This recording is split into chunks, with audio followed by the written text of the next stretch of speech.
जब महाप्रलय हुई थी उसके बाद जो है किस प्रकार से भगवान का द्वारा और माता शक्ति के द्वारा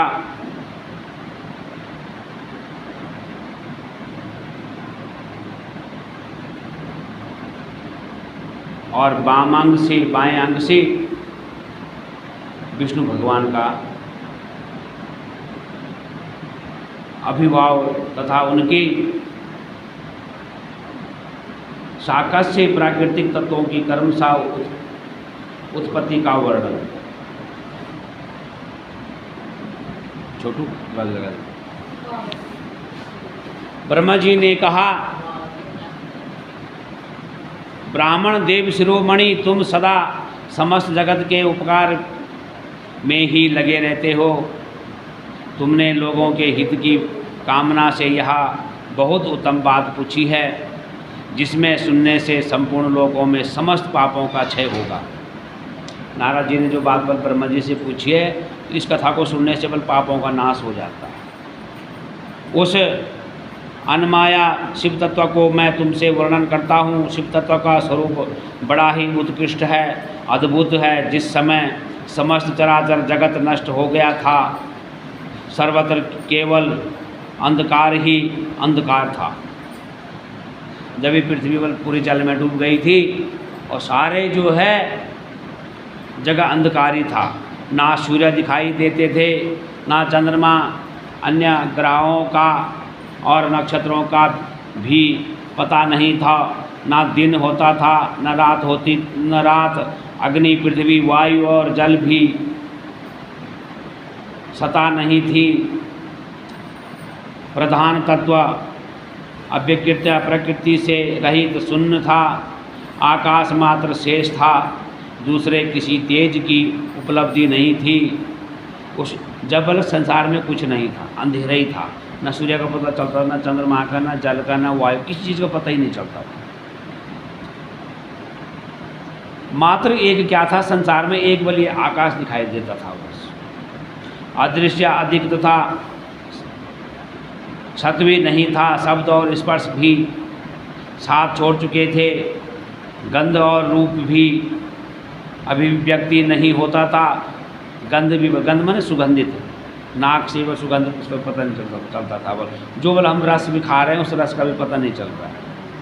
रस का भी अभाव हो गया था। दिशाओं का भी भान नहीं हो रहा था। दिशाओं का भी पता नहीं चल रहा था, बल कौन सी दिशा कौन सी क्या। इस प्रकार जब और निरंतर सूची भय घोर अंधकार फैला हुआ था, उस समय सत्सद ब्रह्मा उस श्रुति में जो सात सुना जाता है, एकमात्र वही शेष था। एक सत्य सुनाई देता था, बोले वो क्या था? ब्रह्म। ब्रह्म सत्य ही पता चलता था बोले बस।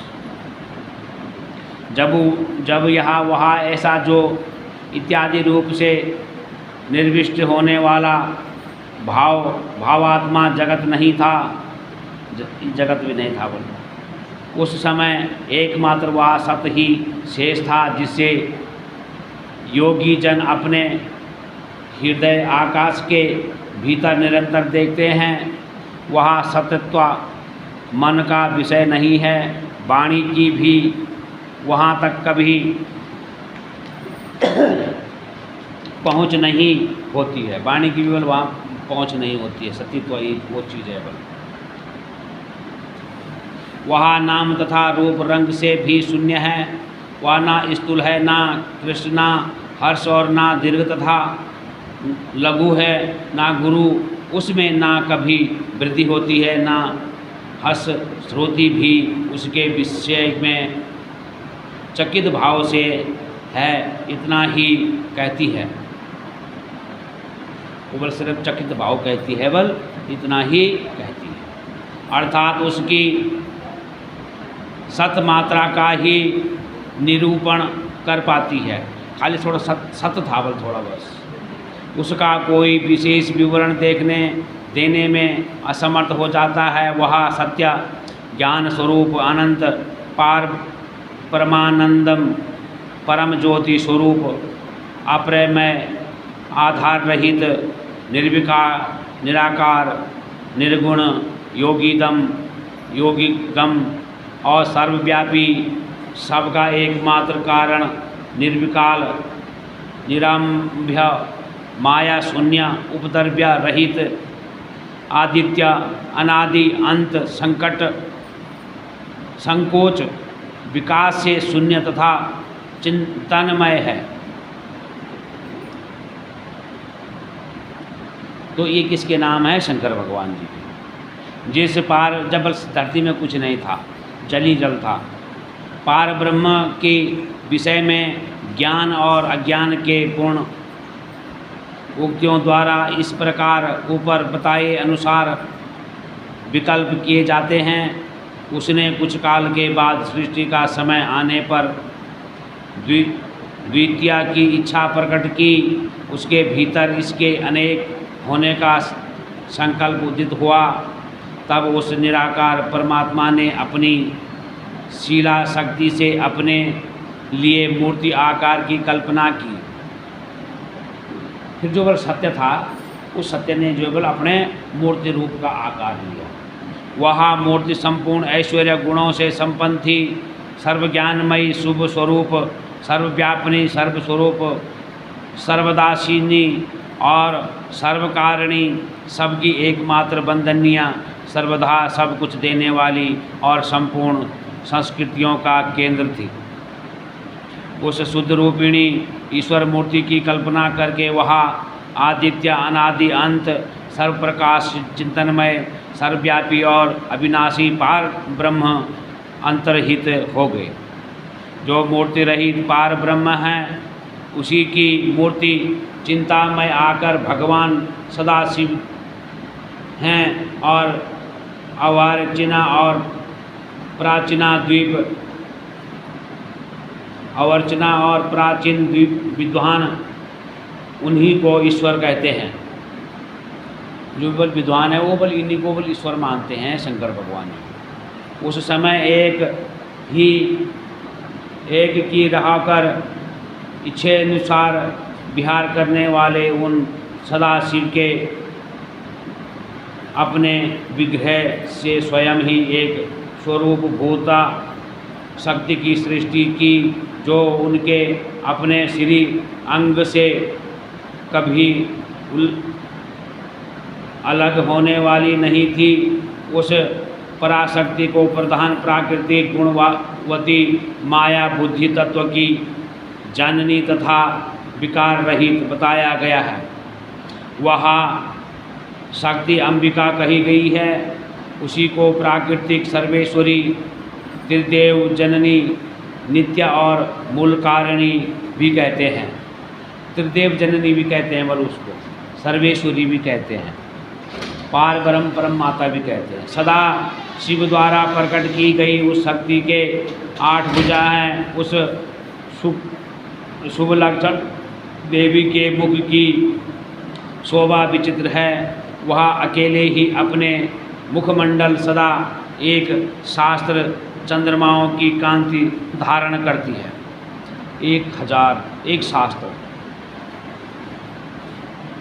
चंद्रमाओं की बराबर बल जो है कांति रहती, तेज रहता है बल उनके अंदर। वही बल एक जगजननी है। नाना प्रकार के आभूषण उसके ही अंगों की शोभा बढ़ाते हैं। वह देवी नाना प्रकार की गतियों से संपन्न हैं और अनेक प्रकार के अस्त्र शस्त्र धारण करती है। उसके खुले हुए नेत्र खिले हुए कमलों के समान जान पड़ते हैं। वह अचिंत तेज से जगमगाती है। वह सबकी योनि है और सदा उद्यमशील रहती है।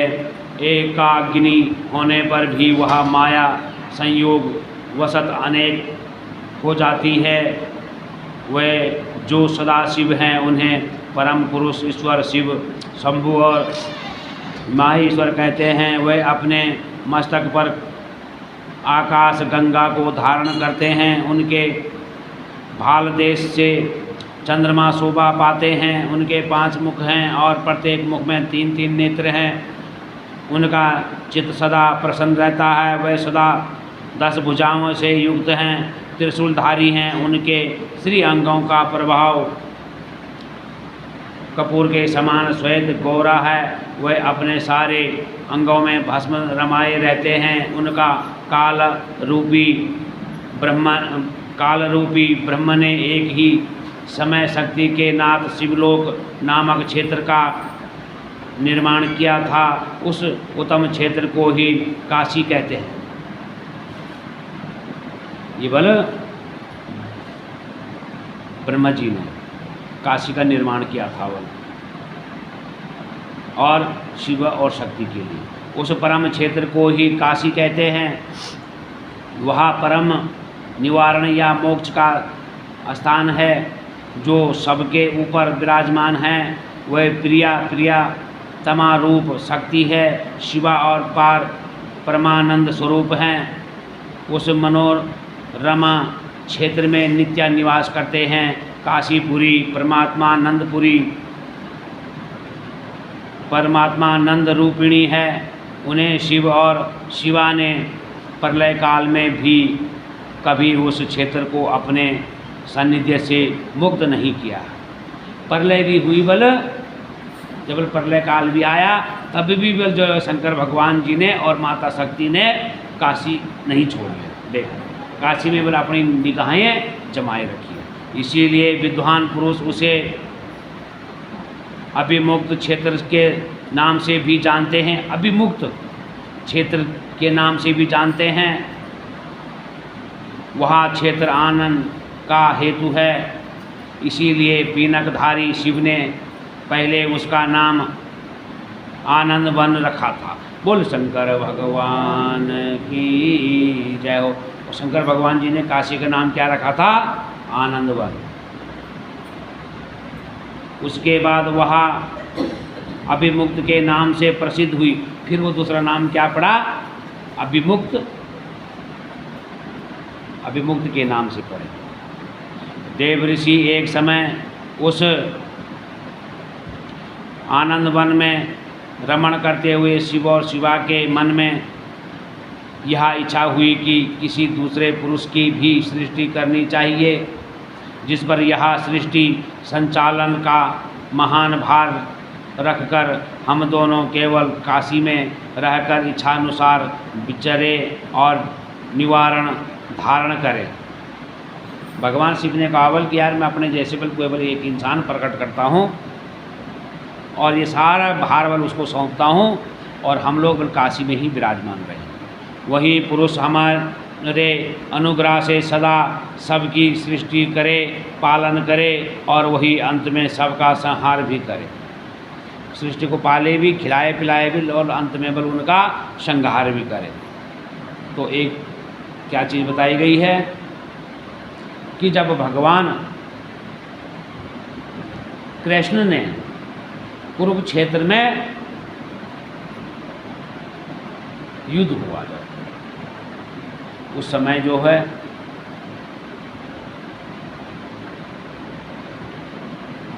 जब बब्बरभान से पूछा गया लास्ट में,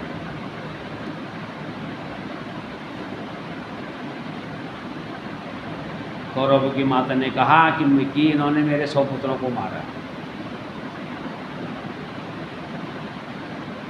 तब कृष्ण भगवान ने कहा कि हे माता, आप बल जो है बब्बरभान से पूछो किसने मारा और किसको मारा। तो बब्बरभान कहता है कि माता आपके 100 पुत्र कौन थे? कौन भीम था, कौन अर्जुन था, कौन गुरु द्रोणाचार्य था। मरने वाला भी कृष्ण था, मारने वाला भी कृष्ण था। तो वही इस कथा में आ रहा है कि पहले तो बोलो वो जन्म देगा, फिर वो पालेगा पोषेगा, फिर खिलाएगा पिलाएगा, फिर लास्ट में वो उसका अंत भी करेगा। तो यही चीज़ बताया गया है। निवारण धारण करके वही पुरुष हमारे अनुग्रह से सदा सबकी सृष्टि पालन करेगा और संहार भी करेगा। यह चित्त एक समुद्र के समान है, इसमें चिंता की उताल तरंगें उठ उठ कर इसे चंचल बनाए रहती है। इसमें सतगुण रूपी रत्न, तमो गुण रूपी ग्रह और रजोगुण रूपी मूंगे भरे हैं। इस विशाल चित्त समुद्र को संकुचित करके हम दोनों उस पुरुष के प्रसाद के से आनंद काशी में सुख पूर्वक निवास करें। यह आनंदवन वह स्थान है जहाँ हमारी मनोवृत्ति सब ओर से सिमट कर इसी में लगी हुई है तथा जिसके बाहर का जगत चिंतन में अतुल प्रतीत होता है। ऐसा निश्चय करके शक्ति सहित सर्वव्यापी परमेश्वर शिवा ने अपने वाम भाग से 10वें अंग पर अमृत मल दिया। फिर वो वहाँ से एक पुरुष प्रकट हुआ जो तीनों लोकों में सबसे अधिक सुंदर था।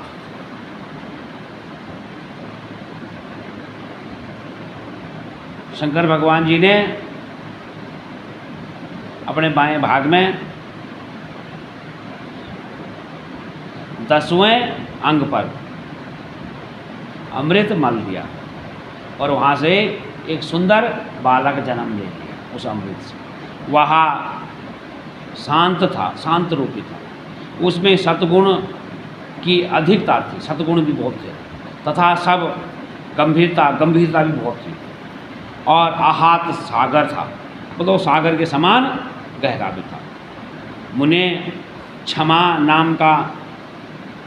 नामक गुण से युक्त उस पुरुष के लिए ढूंढने पर भी कहीं कोई उपमा नहीं मिलती। जितना भी बल हम इसके लिए कहें उतना ही जो है वह उनकी सुंदरता के लिए कम है। इसी कांति इंद्र नीलमणि के समान श्याम थी।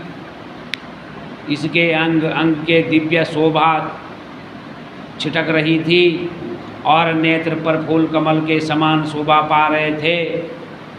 श्री अंगों पर स्वर्ण की सी कांति वाले 2 सुंदर रेशमी पीतांबर शोभा दे रहे थे।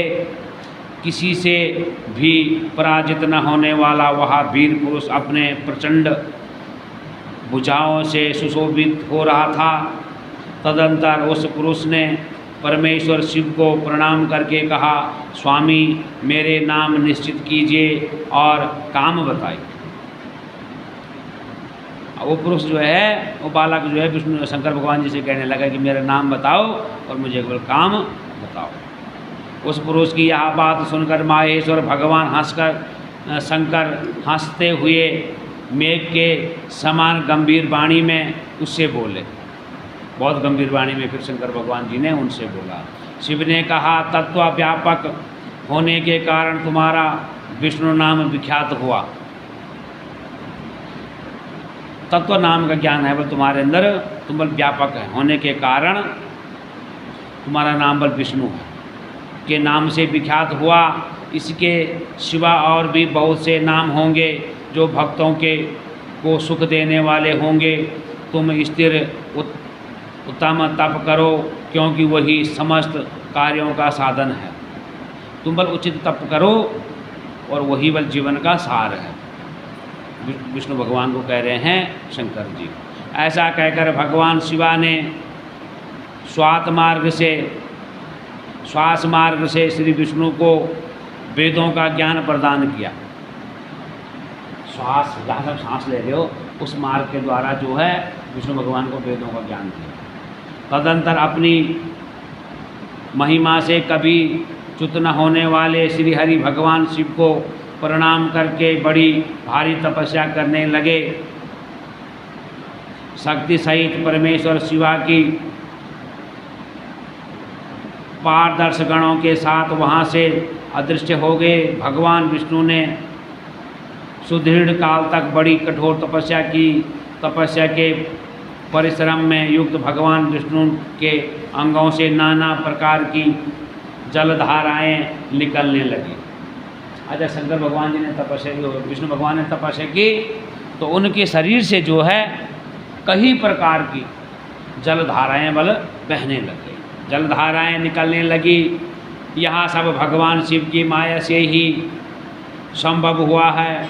महामुने उस जल से सारा सुन आकाश व्याप्त हो गया। जब वो जल आया तो जो धरती पर जल से तृप्त होने लगी, तो इस संसार में बस थोड़ी सांस लेना लिए वो थोड़ा संसार में, वहाँ ब्रह्म स्वरूप जल अपने स्पर्श मात्र से सब पापों का नाश करने वाला सिद्ध हुआ। जो भी बल किसी से पाप हो जाता है, अगर भला उस जल को बल स्पर्श करेंगे वो पापों से बल इंसान मुक्त हो जाता है। उस समय थके हुआ परम पुरुष विष्णु ने स्वयं उस जल से स्नान किया। विष्णु भगवान थके हुए थे, सबसे पहले उन्होंने खुद उसमें स्नान किया। वे दीर्घकाल तक बड़ी प्रसन्नता के साथ उसमें रहे, बहुत समय तक वो जल में रहे। नर अर्थात जल में स्नान करने के कारण ही उनका नारायण यह श्रुति समस्त नाम प्रसिद्ध हुआ। तो जल में रहने से जो है बल उनका नाम क्या पड़ा? नारायण। उस समय उन परम पुरुष नारायण सिवा दूसरी कोई प्राकृतिक वस्तु नहीं थी। उन नारायण से अलावा संसार में कुछ नहीं था। उसके बाद ही उन महात्मा नारायण देव से यथा समय सभी तत्व प्रकट हुए। उनसे बल जितने ये खाने पीने की चीज़ें, सारी चीज़ें प्रकट हुई। महामते विद्वान, मैं उन तत्वों की उत्पत्ति का प्रकार बता रहा हूँ, सुनो। प्राकृतिक से महातत्व प्रकट हुआ और महातत्वों से तीनों गुणों, इन गुणों के भेद से ही त्रिविधि अहंकार की उत्पत्ति भी हुई है। इन बीजों से बल अहंकार की भी उत्पत्ति हो रखी है। अहंकार के पांचता मात्राएं हुई है। उन तन मात्राओं से 5 भूत प्रकट हुए हैं।